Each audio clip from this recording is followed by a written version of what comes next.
രണ്ടാമത്തെ എപ്പിസോഡിന്റെ തുടക്കത്തിൽ നമ്മളെ കാണിക്കുന്നത് വീറിനാണെങ്കിൽ ചങ്ങലക്കിട്ടേക്കാണ്. അവൻ എവിടെയാണ് നിൽക്കുന്നത്, എന്താണ് പറ്റിയതെന്നും അവന് പോലും ഓർമ്മ കിട്ടുന്നില്ല. അവന്റെ മനസ്സിൽ കുറച്ച് കാര്യങ്ങൾ ഇങ്ങനെ മിന്നി മറയുന്നുണ്ട്.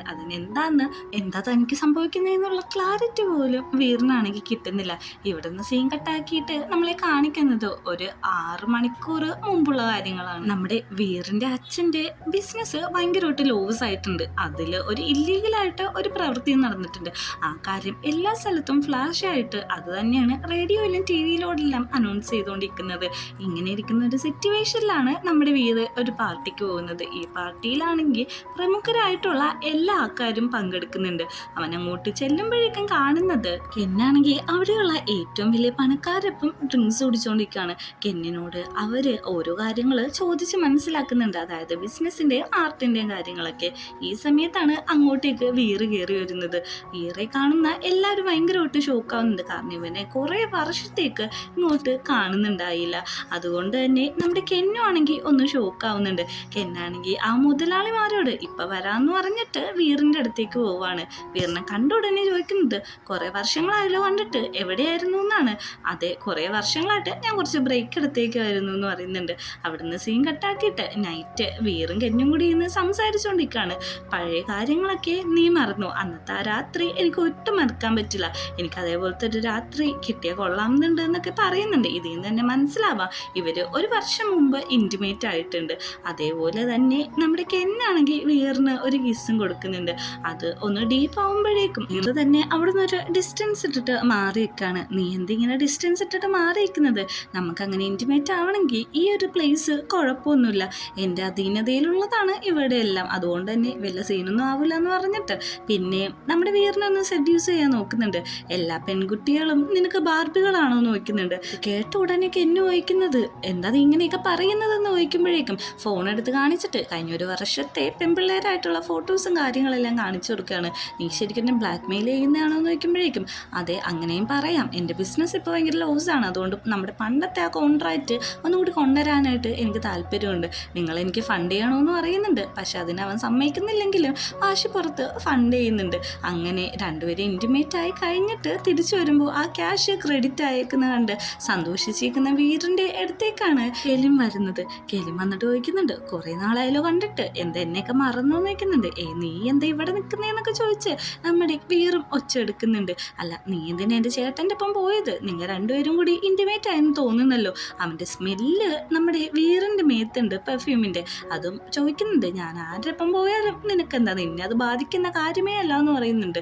നീ ഒരു കാര്യം മറക്കരുത്, നീ എൻ്റെ ആന്ന് പറഞ്ഞിട്ട് ഫോഴ്സ്ഫുള്ളി പിടിച്ച് കിസ് ചെയ്യാണ്. വീറിനാണെങ്കിൽ ഇത് ഒന്നും ഇഷ്ടപ്പെടാതെ അവനിട്ട് നന്നായിട്ട് ചവിട്ട് കൊടുക്കുന്നുണ്ട്. തൻ്റെ രക്ഷയ്ക്ക് വേണ്ടിയിട്ട് അവിടെ ഇരിക്കുന്ന ഒരു ബീർ ബോട്ടിൽ എടുത്തിട്ട് നമ്മുടെ വീറാണെങ്കിൽ പറയുന്നുണ്ട് എൻ്റെ അടുത്തേക്ക് വന്നിട്ടുണ്ടെങ്കിൽ ഉറപ്പായിട്ട് ഞാനിത് വെച്ച് തല അടിച്ചു പൊട്ടിക്കും, പിന്നെ എന്നൊന്നും പറഞ്ഞിട്ട് കാര്യമില്ല എന്ന് പറയുന്നുണ്ട്. എന്നെ തല്ലാൻ പറ്റുമെങ്കിൽ തല്ലിക്കോ, എനിക്കതിലൊരു പ്രശ്നമില്ല എന്ന് പറഞ്ഞിട്ട് പിന്നെയും വീറിൻ്റെ അടുത്തേക്കായിട്ട് വരാണ്. ഇത് കാണുന്ന അവനൊന്ന് പേടിക്കുന്നുണ്ട്. വീറിൻ്റെ കൈ പിടിച്ചിട്ട് ആ ബിയർ ബോട്ടിലാണെങ്കിൽ എന്നെ സ്വന്തം തലക്ക് പിടിച്ചിട്ട് അടിച്ചങ്ങ് പൊട്ടിക്കാണ്. ഇത് കാരണം വീറ് ഒന്ന് ഷോക്കാവുന്നുണ്ട്. നീ എന്നെ തല്ലിയാലും എനിക്കൊരു പ്രശ്നമില്ല, നീ മാത്രമാണ് എൻ്റെ എല്ലാം എന്ന് പറയുന്നുണ്ട്.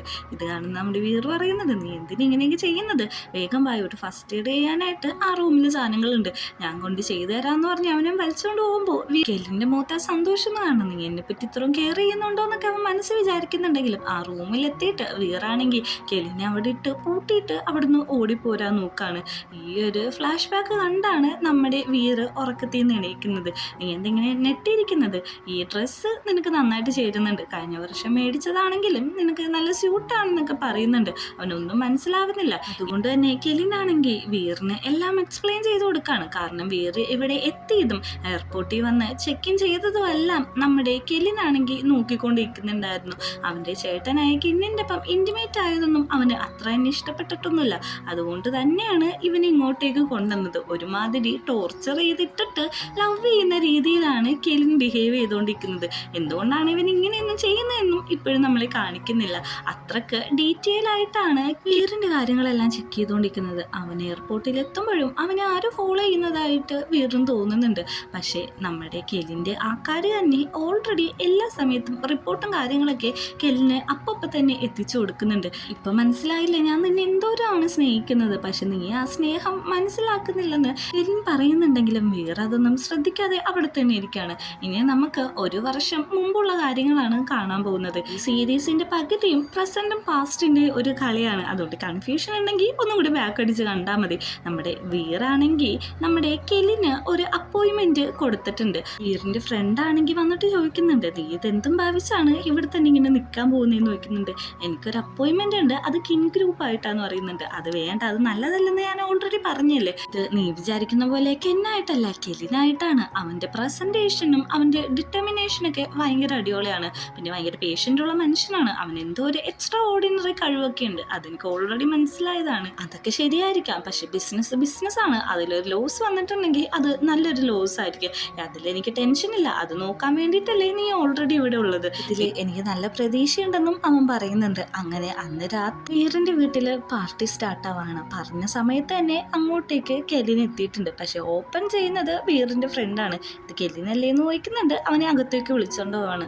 അവിടെ ഒട്ടും പ്രതീക്ഷിക്കാതെ കുറെ പേരെ കണ്ട നമ്മുടെ കെലിനാണെങ്കിൽ ഒന്ന് ഷോക്ക്ഡ് ആവുന്നുണ്ട്. വീറിന്റെ ഫ്രണ്ട് ആണെങ്കിൽ എല്ലാവർക്കും കെലിനെ പരിചയപ്പെടുത്തി കൊടുക്കാണ്. കിങ് ഗ്രൂപ്പിന്റെ ഓണറാണ്. അതുമാത്രമല്ല അടിപൊളിയായിട്ട് ആർട്ട് വർക്ക് ഒക്കെ ചെയ്യുന്നു അറിയുന്നുണ്ട്. പക്ഷെ ഇതൊന്നും അത്ര ശരിയല്ല എന്ന് നമ്മുടെ കെലിനാണെങ്കിൽ അവരോടൊക്കെ പറയാണ്. അങ്ങനെ എല്ലാവരും അങ്ങോട്ടും ഇങ്ങോട്ടും പരിചയപ്പെട്ടതിന് ശേഷം അവിടെ പാർട്ടി തുടങ്ങാണ്. എല്ലാവരും ഡ്രിങ്ക്സ് വയ്ക്കുന്നുണ്ട്. പക്ഷെ ഈ സമയത്തും കെലിന് ഇത് ഭയങ്കര ഒരു അൺകംഫർട്ടബിൾ ആയിട്ടാണ് ഇരിക്കുന്നത്. ഇത് നമ്മുടെ വീറാണെങ്കിൽ നോട്ട് ചെയ്യുന്നുണ്ട്. അവൻ അതിനെപ്പറ്റി ചോദിക്കുന്നുണ്ട്. അത് വേറൊന്നുമല്ല, നീ മാത്രമേ ഇവിടെ ഉണ്ടാവുള്ളൂ എന്ന് എക്സ്പെക്ട് ചെയ്തിട്ടാണ് ഞാനിങ്ങോട്ട് വന്നത്. അതിന് ഞാൻ മാത്രമാണ് ഇവിടെ ഉണ്ടാവുള്ളൂ എന്ന് ഞാൻ നിന്നോട് പറഞ്ഞില്ലല്ലോ. കുഴപ്പമില്ല, അടുത്ത സമയം നമുക്ക് രണ്ടുപേർക്കും മാത്രമാവാം. അപ്പം നീ ഇങ്ങനെ അൺകംഫർട്ടബിൾ ആയിട്ട് ഇരിക്കില്ലല്ലോ. അതുകൊണ്ട് തന്നെ ഇന്നത്തേക്ക് നീ എന്നോട് ക്ഷമിക്കാനും പറയുന്നുണ്ട്. നാളെ നമുക്ക് ഒരു ഗെയിം കളിച്ചാലോ എന്ന് വയ്ക്കുന്നുണ്ട്. എന്ത് ഗെയിമാണെന്ന് ചോദിക്കുമ്പോഴേക്കും ഇഷ്ടമുള്ള എന്തെങ്കിലും സ്പോർട്സ് കളിക്കാം, എനിക്കതിൽ പ്രശ്നമൊന്നുമില്ല എന്ന് പറയുന്നുണ്ട്. അങ്ങനെ പിറ്റേ ദിവസം രാവിലെ തന്നെ അവരാണെങ്കിൽ ഒരു സ്പോർട്സ് കളിക്കുന്നുണ്ട്. കളിച്ച് കഴിഞ്ഞിട്ട് തോക്കുന്നത് നമ്മുടെ കെലിനാണ്. കെലിൻ പറയുന്നുണ്ട്, ഞാൻ ബെറ്റർ ആയിട്ടുള്ളൊരു പേഴ്സൺ ആവും, അതിന് വേണ്ടിയിട്ട് ഞാൻ നന്നായിട്ട് ഹാർഡ് വർക്ക് ചെയ്യുമെന്ന്. അങ്ങനെ ഗെയിമെല്ലാം കളിച്ച് കഴിഞ്ഞിട്ട് രണ്ടുപേരും കൂടി ഫിഷിങ്ങിനാണ് പോകുന്നത്. കുറേ നേരം ഇരുന്നിട്ടും മീനൊന്നും കിട്ടാത്തത് കൊണ്ട് തന്നെ വീറാണെങ്കിൽ കുറച്ച് സാഡാണ്. പക്ഷേ നീ ഇത്തിരി നേരം കൂടി ക്ഷമയോടെ ഇരിക്കാനാണ് നമ്മുടെ കെലിൻ പറയുന്നത്. പേഷ്യൻസ് ഭയങ്കര വലിയൊരു കാര്യമാണ്. അത് ബിസിനസ്സിലായാലും ജീവിതത്തിലെ ഓരോരോ ചാപ്റ്ററിലായാലും എന്ന് പറയുന്നുണ്ട്. എനിക്ക് നിന്നെ പോലത്തെ ഒരാളെ കിട്ടിയല്ലോ എന്ന് പറഞ്ഞിട്ട് നമ്മുടെ വീറാണെങ്കിൽ കെലിനെ വന്നിട്ട് കിസ് ചെയ്യാണ്. ഇതേ സമയത്താണ് അവൻ്റെ ചൂണ്ടയിൽ ഒരു ഫിഷ് കുടുങ്ങുന്നത്. എനിക്ക് മീനെ കിട്ടിയെന്ന് പറഞ്ഞിട്ട് ഭയങ്കര സന്തോഷത്തോടെയാണ് കെലിൻ ആ ഫിഷിനെ പിടിച്ച് കരക്കേറ്റുന്നത്. ഇതെല്ലാം കഴിഞ്ഞിരിക്കുമ്പോഴേക്കും കെലിനോട് ചോദിക്കുന്നുണ്ട്, നിന്റെ ഇൻസ്റ്റഗ്രാം ID എനിക്കൊന്ന് തരാമോന്ന്. അല്ല, എനിക്ക് ആ സാധനങ്ങളൊന്നും ഇല്ലാന്ന് പറയുമ്പോഴേക്കും ഇതൊന്നും ഇല്ലാതെ നീ എങ്ങനെയാണ് ഈ ജീവിക്കുന്നത്? നിന്റെ ഫോൺ എനിക്ക് താ, ഞാൻ സെറ്റാക്കി തരാമെന്ന് പറഞ്ഞിട്ട് അവൻ്റെ ഫോൺ മേടിച്ചിട്ട് ഒരു IG അങ്ങ് ക്രിയേറ്റ് ചെയ്ത് കൊടുക്കുന്നുണ്ട്. നെയിം എന്താ വേണ്ടതെന്ന് നോക്കുമ്പോഴേക്കും കെലിൻ തന്നെ മതി എന്നാണ് അറിയുന്നത്. നോർമലായിട്ടുള്ള ഒരു തിങ്ങാണ്. എനിക്ക് തന്നെ IG കുറേ ഫോളോവേഴ്സും കാര്യങ്ങളൊക്കെ ഉണ്ടെന്ന് നമ്മുടെ വീർ പറയാണ്. വീറിൻ്റെ IG നോക്കുന്ന കെലിനും ആ കാര്യം മനസ്സിലാവുന്നുണ്ട്. അങ്ങനെ അന്ന് രാത്രിയാണെങ്കിൽ കെലിൻ ഇൻസ്റ്റഗ്രാമിൽ വീറിൻ്റെ ഫോട്ടോസും കാര്യങ്ങളൊക്കെ നോക്കിക്കൊണ്ടിരിക്കുകയാണ്. അപ്പോഴാണ് അവനൊരു മെസ്സേജ് വരുന്നത്, നീ എൻ്റെ അയച്ചു നോക്കിക്കൊണ്ടിരിക്കുകയല്ലേ എന്ന്. ഇതെങ്ങനെയാണ് നിനക്കിത് മനസ്സിലായത്? നീ എന്താ എൻ്റെ ഫോണിൽ ട്രാക്ക് ചെയ്യുന്നുണ്ടോ എന്ന് ചോദിക്കുന്നുണ്ട്. അങ്ങനെയൊന്നുമില്ല എന്ന് പറയുന്നുണ്ട്. ഇവർ ഇന്നെടുത്ത ഫോട്ടോസും അത് പോസ്റ്റ് ചെയ്തിട്ടുണ്ട്. അല്ല, നാളെ നമുക്ക് പുറത്തു പോകാമെന്ന് പറയുന്നുണ്ട്. പോകാമെന്ന് പറയുന്നുണ്ട്. അപ്പോൾ നമ്മുടെ കെലിൻ്റെ DP ആണെങ്കിൽ ഒരു പപ്പിക്കുട്ടിയാണ്. ഇതെന്താ ഈ പട്ടിയുടെ ഫോട്ടോ കിട്ടുമെന്ന് നോക്കുമ്പോഴേക്കും എൻ്റെ പുറകെ ഒരു സീക്രട്ട് ഉണ്ട്, നാളെ കാണുമ്പോൾ പറയാമെന്നാണ് പറയുന്നത്. അല്ല, അതെന്ത് സീക്രട്ടാണെന്ന് ചോദിക്കുമ്പോഴേക്കും അതിങ്ങനെ ഫോണിലൂടെ പറയാൻ പറ്റത്തില്ല, ഡയറക്റ്റ് തന്നെ പറയുന്നതായിരിക്കും നല്ലതെന്ന് പറയുന്നുണ്ട്. നമ്മുടെ വീറാണെങ്കിലും നല്ല ഹാപ്പിയാണ്. പിറ്റേ ദിവസം രാവിലെ രണ്ടുപേരും കൂടി ഒരുമിച്ച് ജിമ്മി വെച്ച് കണ്ടുകൂട്ടാണ്. അത് വേറൊന്നുമല്ല, എൻ്റെ അമ്മയും കെന്നിൻ്റെ അമ്മയും രണ്ടും രണ്ടാണ്. ഞങ്ങളുടെ അച്ഛന്മാർ മാത്രമാണ് സെയിം. എൻ്റെ അമ്മേനെ കല്യാണം കഴിച്ചത് പൈസക്ക് വേണ്ടി മാത്രമാണ്. എന്നോടും എൻ്റെ അമ്മേനോടും ഭയങ്കര അവഗണനയാണ് കാണിച്ചത്. എൻ്റെ അമ്മ മരിച്ചത് തന്നെ ഒരു സൂസൈഡ് അറ്റംപ്റ്റ് ആണെന്ന് എനിക്ക് വിശ്വസിക്കാനായിട്ട് ഇതുവരെയും പറ്റുന്നില്ല. അത് മാത്രമല്ല, എനിക്കൊരു റിസോർട്ട് തുടങ്ങണം, സ്വന്തം ക്യാഷിൽ നിൽക്കണം, എന്നിട്ട് കിങ് ഗ്രൂപ്പിനെ തന്നെ തകർക്കണം. ഇതാണ് എൻ്റെ മോട്ടീവ് എന്നൊക്കെ കാര്യം പറയുന്നുണ്ട്. നിനക്ക് എൻ്റെ പാർട്ട്ണർ ആവാമോ എന്ന് ചോദിക്കുമ്പോഴേക്കും ബിസിനസ്സാണ്, അതുകൊണ്ട് നീ എനിക്ക് പ്ലാൻ കാണിച്ചു എന്നിട്ട് അത് ഇഷ്ടപ്പെടുമെങ്കിൽ ഞാൻ പറയാമെന്ന് പറയുന്നുണ്ട്. അങ്ങനെ ആ പ്ലാനെല്ലാം കാണുന്ന നമ്മുടെ വീറിന് അത് ഇഷ്ടപ്പെടുന്നുണ്ട്. ഇൻട്രസ്റ്റിംഗ് ആണെന്ന് പറയുമ്പോഴേക്കും കൂട്ടുകാരൻ പറയാണ്, ഞാൻ ബെറ്ററായിട്ട് ഒരു കാര്യം പറയാം, നീ ഒന്നിലും ഇടപെടാതെ രണ്ടുപേരും രണ്ടു വഴിക്ക് പോകും, അതായിരിക്കും നിങ്ങളുടെ ഭാവിക്ക് നല്ലത്. ഇത് ഫുള്ള് ഡ്രാമാറ്റിക് ആണ്, ഇത് നല്ലതിനായിരിക്കത്തില്ല എന്നും ഫ്രണ്ട് പറയുന്നുണ്ട്. അങ്ങനെ പിറ്റേ ദിവസം രാവിലെ ഒരു കഫേ വെച്ച് മീറ്റ് ചെയ്യാണ്. എങ്ങനെയുണ്ട് എൻ്റെ പ്ലാൻ കണ്ടിട്ട് നിനക്ക് ഇഷ്ടപ്പെട്ടോ എന്ന് ചോദിക്കുമ്പോഴേക്കും പ്ലാനൊക്കെ നല്ലതാണ്, പക്ഷേ എൻ്റെ ബോർഡ് മെമ്പേഴ്സ് ഇത് അംഗീകരിക്കില്ല, എനിക്കിതിൽ ഇൻവെസ്റ്റ് ചെയ്യാനായിട്ട് കുറച്ച് ബുദ്ധിമുട്ടുണ്ട്. ഒന്നാമത്തെ കാര്യം ഇത് ഭയങ്കര റിസ്ക് ആണ്, അന്ന് വെച്ച് നിൻ്റെ ഈ പ്ലാൻ കൊള്ളില്ലെന്നല്ല, നല്ലതാണ്, പക്ഷേ ഇതിന് എൻ്റെ ബോർഡ് സമ്മതിക്കില്ലെന്നാണ് ഞാൻ ഉദ്ദേശിച്ചതെന്ന് പറയുന്നുണ്ട്. ഇത് കേൾക്കുന്ന കെലിന് ഭയങ്കരമായിട്ട് സങ്കടമായിട്ടു. ഓക്കെ എന്നാൽ ശരി എന്ന് പറഞ്ഞ് അവിടെ നിന്ന് എണീറ്റ് പോവാണ്. ഇനി 3 മാസം കഴിഞ്ഞിട്ടുള്ള കാര്യമാണ് നമ്മൾ കാണിക്കുന്നത്. 3 മാസം കഴിഞ്ഞിട്ട് വീറിൻ്റെ വീട്ടിൽ ഒരു പാർട്ടി എടുക്കാണ്. അവിടെയുള്ള ഫ്രണ്ട്സ് ചോദിക്കുന്നുണ്ട് കെലിന് എന്താ ഇപ്പം ഇങ്ങോട്ട് വരാത്തതെന്ന്. അത് വേറൊന്നുമല്ല, അവനൊരു ബിസിനസ് പ്രപ്പോസൽ മുമ്പോട്ട് വെച്ചു, പക്ഷെ അത് നടക്കില്ല എന്ന് പറഞ്ഞപ്പോഴേക്കും വഴക്കിട്ട് പോയെന്ന് പറയുന്നുണ്ട്. കെലിൻ അങ്ങനത്തെ ഒരാളല്ലാന്ന് നമ്മുടെ വീറാണെങ്കിൽ അവരോട് പറയുന്നുണ്ട്. ഇതേ സമയത്താണ് അവൻ്റെ വീട്ടിലെ കോളിംഗ് ബെല്ലടിക്കുന്ന കേൾക്കുന്നത്. ഓടിപ്പോയി അവൻ നോക്കുന്നുണ്ട്. അവൻ പ്രതീക്ഷിച്ച പോലെ തന്നെ കെലിനായിരുന്നു അങ്ങോട്ട് വന്നിരിക്കുന്നത്. നീ ഫ്രീ ആണോ, എൻ്റെ ഇപ്പോൾ ഒരു സ്ഥലത്ത് വരാമോ എന്ന് ചോദിക്കുന്നുണ്ട്. നീ എന്ത് ഇത്ര നാള് എൻ്റെ അടുത്ത് വരാമെന്ന് ഞാൻ നോക്കുമ്പോഴേക്കും അത് നിന്നെ ഒരു കാര്യം പ്രൂവ് ചെയ്യാൻ വേണ്ടിയിട്ടാണ് ഞാൻ ഇങ്ങോട്ട് വരാതിരുന്നതെന്ന് പറയുന്നുണ്ട്. രണ്ടുപേരും കൂടി അവിടുന്ന് കാറിന് ഒരു സ്ഥലത്തേക്ക് പോവാണ്. ശരിക്കും നിനക്ക് എന്നോട് ദേഷ്യം ഉണ്ടായിട്ടാണോ വരാതിരുന്നതെന്ന് ചോദിക്കുന്നുണ്ട്. അതല്ല, ഞാൻ നേരത്തെ പറഞ്ഞില്ലേ ഒരു കാര്യം പ്രൂവ് ചെയ്യാൻ വേണ്ടിയിട്ടാണെന്ന് പറഞ്ഞിട്ട് ഒരു സ്ഥലത്തേക്ക് കൊണ്ടുപോകുന്നുണ്ട്. അവിടെയാണെങ്കിൽ ഒരു റിസോർട്ടിൻ്റെ പണിയെല്ലാം നടക്കുന്നുണ്ട്. ഇത് ഞാൻ മേടിച്ച പ്ലോട്ടാണ്, ആ പറഞ്ഞ ഐഡിയ ഇതാണ്, ഇത് ഭയങ്കര വിശാലമായിട്ടുള്ള സ്ഥലമാണ്, എല്ലാവർക്കും ഇഷ്ടപ്പെടും, എൻ്റെ ഐഡിയ മോശമൊന്നുമില്ല എന്നൊക്കെ പറഞ്ഞിട്ട് കാണിക്കുന്നുണ്ട്. അങ്ങനെ വന്നിട്ട് നമ്മുടെ കെലിൻ പറയുന്നുണ്ട്, ഇനി നിനക്ക് എൻ്റെ ഇതിൽ ഇൻവെസ്റ്റ് ചെയ്യാനായിട്ട് സമ്മതമാണോ എന്ന് ചോദിക്കുന്നുണ്ട്. ഓൾറെഡി ഞാൻ പറഞ്ഞല്ലോ ബിസിനസ് ആണ്, അതുകൊണ്ട് തന്നെ എനിക്കിതിൽ ഇൻവെസ്റ്റ് ചെയ്യാൻ താല്പര്യമില്ല, പക്ഷേ ഈ പ്രാവശ്യം ഞാൻ നിന്നെ കൈവിടുന്നില്ല, നിനക്ക് വേണ്ടിയിട്ട് ഫണ്ടേഴ്സിനെ ഞാൻ സെറ്റാക്കിക്കോളാന്ന്. ഇത് കേൾക്കുന്ന കെല്ലിനാണെങ്കിൽ ഒത്തിരി സന്തോഷമാവുന്നുണ്ട്. അവർ രണ്ടുപേരും കൂടി അവിടെ വെച്ച് ഫോട്ടോസ് എടുക്കുന്നുണ്ട്. ഒരു ഫോട്ടോ എടുത്തിട്ട് നമ്മുടെ വീറിനും എടുക്കുന്നുണ്ട്, എന്നിട്ട് അടുത്ത ഫോട്ടോ എടുക്കുന്നുണ്ട്. അങ്ങനെ രണ്ടുപേരും ഭയങ്കര ഹാപ്പി ആയിട്ട് നിൽക്കുന്നതാണ് നമ്മളെ കാണിക്കുന്നത്. പിറ്റേ ദിവസം തൊട്ട് വീറും കെല്ലിനും ആണെങ്കിൽ ഓരോ ഫണ്ടേഴ്സിനെ കാണാൻ വേണ്ടിയിട്ട് പോവാണ്. എല്ലായിടത്തും റിജക്ഷനാണ് കിട്ടുന്നത്, കാരണം ഈ ഐഡിയ ഭയങ്കര റിസ്ക് ആണ്, അതുകൊണ്ട് തന്നെ ഇത് ഏറ്റെടുക്കുന്നത് ഭയങ്കര ബുദ്ധിമുട്ടായിരിക്കും എന്നാണ് എല്ലായിടത്തുനിന്നും പറയുന്നത്. ഇവിടുന്ന് നമുക്ക് സീൻ കട്ട് ചെയ്തിട്ട് കിൻ ഗ്രൂപ്പാണ് കാണിക്കുന്നത്. അവിടെയാണെങ്കിൽ കെന്നാണെങ്കിൽ അസിസ്റ്റന്റിനോട് സംസാരിച്ചുകൊണ്ടിരിക്കുകയാണ്. എവിടെയൊക്കെ പോയാലും അവൻ്റെ മേത്ത് ഒരു കണ്ണ് വേണം, ഒരു ഫൗണ്ടറെയും അവന് കിട്ടരുത് എന്ന് പറയുന്നുണ്ട്. ഇതെല്ലാം കിന്നിൻ്റെ പരിപാടിയാണ്, പക്ഷേ ഇതിന് ഹെൽപ്പായിട്ട് വീറുണ്ടെന്ന് പറയുമ്പോഴേക്കും നമ്മുടെ കെന്നാണെങ്കിൽ ഒന്ന് ഡിസ്റ്റർബ് ആവുന്നുണ്ട്. അവൻ അവിടെ നിന്ന് ഒരു കാര്യം ആലോചിക്കുന്നുണ്ട്. അതായത് ഈ എൻഗേജ്മെന്റ് കോൾ ഓഫ് ആയി, പിന്നെ ഇത്രയും പ്രശ്നവും കാര്യങ്ങളൊക്കെ വന്നു, അതുകൊണ്ട് തന്നെ അച്ഛൻ ഭയങ്കര ദേഷ്യത്തിലാണ്. അച്ഛൻ കുറെ ഒച്ചെടുക്കുന്നുണ്ട്. ഇല്ലീഗലായിട്ട് കിട്ടുന്ന പണം നമുക്ക് കുറെ ഉണ്ടെങ്കിലും പക്ഷേ നമുക്ക് കിട്ടിയ ചീത്തപ്പേര് അതുകൊണ്ട് മാറ്റാൻ പറ്റത്തില്ല. അതുകൊണ്ട് ഇനി ഇതേപോലെ നീ ഒന്നും ബിഹേവ് ചെയ്യരുത്, എല്ലാ കാര്യങ്ങളും സോർട്ട് ഔട്ട് ചെയ്തിട്ട് എല്ലാം ക്ലിയർ ആക്കാൻ പറയുന്നുണ്ട്. ആ കാര്യം അവൻ പ്രസന്റിൽ ആലോചിക്കുന്നുണ്ട്. ഇനി ഇവിടുന്ന് സീൻ കട്ടാക്കിയിട്ട് നമ്മളെ ഒരു സ്വപ്നമാണ് കാണിക്കുന്നത്. അതിൽ വീറും കെല്ലിനും ഭയങ്കര ഹാപ്പി ആയിട്ട് ചിരിച്ചുകൊണ്ടിരിക്കുകയാണ്. വീറ് ഞെട്ടി എണീക്കുമ്പോഴേക്കും അടുത്ത് കെല്ലിനാണ് എടുക്കുന്നത്. കെല്ലിൻ വീർ എന്ന ഒച്ചയിൽ കുറേ പ്രാവശ്യം വിളിക്കുന്നുണ്ട്. ഇവിടുന്ന് അവൻ ഞെട്ടി എണീക്കുന്നത് വേറൊരു സ്ഥലത്താണ്, അതായത് ചിയാമാങ് എന്ന് പറയുന്ന ഒരു സ്ഥലത്ത് അവൻ്റെ പാസ്റ്റിൽ അവൻ താമസിച്ച സ്ഥലമാണ്. അവൻ്റെ ഡോറ് ഒരാൾ നോക്ക് ചെയ്യുന്നുണ്ട്, വീറിന് വിളിക്കുന്നുണ്ട്. ഡോറ് തുറക്കുമ്പോൾ നമ്മളൊരു പെൺകുട്ടീനെയാണ് കാണിക്കുന്നത്. ഇവളുടെ പേരാണെങ്കിൽ നാനാന്നാണ്. നാന വന്നിട്ട് പറയുന്നുണ്ട്, നീ എന്ത് ഇത്രയോ നേരം വൈകി എണീക്കുന്നേ, വരൂ ബ്രേക്ക്ഫാസ്റ്റ് കഴിക്കാം, നിന്നോട് കുറച്ച് കാര്യം സംസാരിക്കാനുണ്ടെന്നാണ് അവൾ പറയുന്നത്. വീറാണെങ്കിൽ നാനയോട് ചോദിക്കുന്നുണ്ട്, എന്തൊക്കെ നിനക്ക് അസുഖം എന്തെങ്കിലും ഉണ്ടോ, നീ എന്തെന്ന് ഭയങ്കര സ്വീറ്റായിട്ട് ബിഹേവ് ചെയ്യുന്നതെന്ന്. അത് വേറൊന്നുമല്ല, എനിക്കൊരു കാര്യം പറയാനുണ്ടെന്ന് പറഞ്ഞു വരുമ്പോൾ തന്നെ അങ്ങോട്ടേക്ക് ഒരാൾ വന്നിട്ട് പറയുന്നുണ്ട്, എൻ്റെ ഫുഡ് റെഡിയായോ, അത് ഒന്ന് എടുത്തു തരുമെന്ന്. ആ എടുത്തുതരാമെന്ന് പറഞ്ഞ് ഞാൻ പോകുമ്പോഴേക്കും എടാ വീറെ നിന്നെ കണ്ടിട്ട് കുറേ നാളായല്ലോ എന്ന് വെച്ച് അവരൊന്ന് സംസാരിക്കുന്നുണ്ട്. അങ്ങനെ ഞാൻ തിരിച്ച് വന്നിട്ട് പറയുന്നുണ്ട്, എനിക്ക് ബാങ്കോക്കിൽ ഒരു റെസ്റ്റോറൻറ്റ് തുടങ്ങണമെന്ന് ആഗ്രഹമുണ്ട്, അതുകൊണ്ട് തന്നെ നീ എനിക്ക് കുറച്ച് ഗൈഡൻസ് തന്നെ, അതിന് വേണ്ടിയിട്ടാണ് ഞാൻ നിനക്ക് ഫുഡ് ഉണ്ടാക്കി തന്നതെന്ന് പറയുന്നുണ്ട്.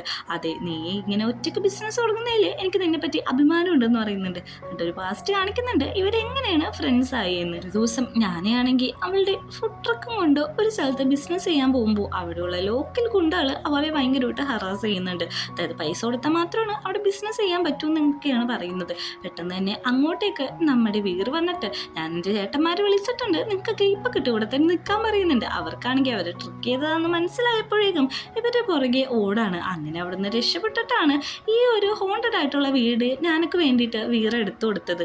അതിനൊക്കെ എനിക്ക് ഒത്തിരി നന്ദിയുണ്ടെന്നൊക്കെ നമ്മുടെ വീറിനോട് സംസാരിച്ചിരിക്കുമ്പോഴാണ് അവിടെയുള്ള ഒരു കസ്റ്റമർ പറയുന്നത്, ഇതാ നോട്ടീസിലുള്ള ചെക്കനല്ലേ, ഇവനല്ലേ മിസ്സിങ് ആയിട്ടുള്ളതെന്ന്. അങ്ങനെ ഇവർ രണ്ടുപേരും കൂടി ആ നോട്ടീസിൻ്റെ അടുത്ത് ചെല്ലുമ്പോഴാണ് വീറിന്റെ പോസ്റ്റർ അടക്കം ഒരു നോട്ടീസ് ഒട്ടിച്ചു വെച്ചേക്കുന്നത്. ഇത് കാണുന്ന ഞാൻ ചോദിക്കുന്നുണ്ട്, നിനക്ക് എന്താ പറ്റിയത്? നീ എന്നോട് സത്യസന്ധമായിട്ട് കാര്യം പറയാനായിട്ട്. അടുത്തിരിക്കുന്ന ഒരു പെണ്ണാണെങ്കിൽ ഒരു വീഡിയോ ക്ലിപ്പ് ഓണാക്കി വെച്ചിട്ടുണ്ട്. കെൽവിന്റെ വീഡിയോ ആണത്. എനിക്ക് നിന്നെ ഒത്തിരി ഇഷ്ടമാണ്, നീ പെട്ടെന്ന് തിരിച്ചു വരാനായിട്ട്. പെട്ടെന്ന് തന്നെ അവനൊരു കോള് വരുന്നുണ്ട്. കെൽവിന് എല്ലാം മനസ്സിലായെന്ന്. പെട്ടെന്ന് തന്നെ അവന്റെ ഫ്രണ്ട് വന്നിട്ട് പറയാനാണ്, ഞാനിവിടെ റെസ്റ്റോറന്റ് കിൻ ഗ്രൂപ്പ് ഏറ്റെടുക്കാന്ന്. അവിടെ നിന്ന് നമ്മളെ ബാങ്കോക്കാണ് കാണിക്കുന്നത്. ബാങ്കോക്ക് എയർപോർട്ടിൽ നാനയും നമ്മുടെ വീറും കൂടി എത്താണ്. അവിടെ എത്തുമ്പോഴേക്കും ഞാനൊക്കെയാണെങ്കിൽ ഒന്ന് വാഷ്റൂം പോകാൻ തോന്നുന്നതുകൊണ്ട് തന്നെ ഞാൻ പോയിട്ട് വരാം, നീ ഇവിടെ തന്നെ വെയിറ്റ് ചെയ്ത് നിൽക്കാൻ പറഞ്ഞിട്ട് അവൾ അവിടെ നിന്ന് പോവുകയാണ്. പുറത്തിറങ്ങി വെയിറ്റ് ചെയ്യിക്കുന്ന നമ്മുടെ വീരയുടെ പുറകിൽ ആരോ വന്ന് നിൽക്കുന്നതായിട്ട് അവന് ഫീൽ ചെയ്യുന്നുണ്ട്. അതാരാന്ന് നോക്കാനായിട്ട് തിരിയുമ്പോൾ തന്നെ നമ്മുടെ കെൽവിനാണെങ്കിൽ മയക്കുമരുന്ന് അവൻ്റെ മുഖത്ത് വെച്ചിട്ട് ബോധം കെടുത്തിയിടാണ്. അവസാനം നീ എൻ്റെ അടുത്ത് തന്നെ എത്തിയില്ലേന്ന് പറഞ്ഞിട്ട് കെൽവിൻ ഭയങ്കരമായിട്ട് ചിരിക്കുകയാണ്. വാഷ്റൂമിൽ നിന്ന് പുറത്തു വന്ന നാനയാണെങ്കിൽ വീറിനെ ഒത്തിരി നോക്കുന്നുണ്ടെങ്കിലും അവിടെയൊന്നും കാണുന്നില്ല. അവൾക്ക് പെട്ടെന്ന് തന്നെ ഒന്ന് പാനിക്കാവാണ്. അവൾ വിളിച്ചു നോക്കുന്നുണ്ട്, പക്ഷേ കോളൊക്കെ സ്വിച്ച് ഓഫ് ആണെന്നാണ് കേൾപ്പിക്കുന്നത്. അവളുടെ മുമ്പിൽ കൂടി ലിൻ പോകുന്നുണ്ട്. ലിനിലാണെങ്കിൽ നാളെ ഒരു ബോഡി ഗാർഡിനെ വെക്കാനുള്ള ഒരു ഇന്റർവ്യൂ ഉണ്ട്. അതിൻ്റെ കാര്യം പറഞ്ഞുകൊണ്ട് പോകുന്നത് ഞാൻ നോട്ട് ചെയ്യുന്നുണ്ട്. പോകുന്ന വഴിയാണെങ്കിൽ ലിനിൻ അവളുടെ അച്ഛനെ കുറിച്ച് ചിന്തിക്കുകയാണ്. അതായത് അവളുടെ അച്ഛനോട് പറഞ്ഞിട്ടുണ്ടായിരുന്നു, നിങ്ങൾ ഈ കാശിന് വേണ്ടി മാത്രമാണോ എന്നെ സ്നേഹിക്കുന്നത്? ഞാൻ നിങ്ങളുടെ മോളാന്നുള്ള പരിഗണന എന്താ എനിക്ക് തരാത്തേന്ന് ചോദിക്കുമ്പോഴേക്കും, ക്യാഷാണെല്ലാം നീ പറഞ്ഞ സ്നേഹമൊക്കെ ക്യാഷ് ഉണ്ടെങ്കിൽ കിട്ടിക്കോളും, ക്യാഷ് കൊണ്ട് പരിഹരിക്കാത്ത ഒരു കാര്യമില്ലെന്ന് അവളോട് പറയുന്നുണ്ട്. പിറ്റേ ദിവസം രാവിലെ ലിനാണെങ്കിൽ ആ ബോഡി ഗാർഡിന്റെ ഇന്റർവ്യൂ കാര്യങ്ങൾ സെറ്റാക്കാണ്. ഓരോരുത്തരും വന്ന് ഫൈറ്റ് ചെയ്യുന്നുണ്ടെങ്കിലും അതൊന്നും അവൾക്ക് ഇഷ്ടപ്പെടുന്നില്ല. അവസാനമായിട്ട് ഒരാളും കൂടി ഉണ്ടെന്ന് അറിയുന്നുണ്ട്. അങ്ങനെ ഞാൻ അങ്ങോട്ട് ഒരു ബോയിന്റെ വേഷത്തിൽ വന്ന് ഫൈറ്റ് ചെയ്യാണ്. പക്ഷെ അവൾ കെട്ടിവെച്ച മുടി അഴിഞ്ഞു പോകുന്നുണ്ട്.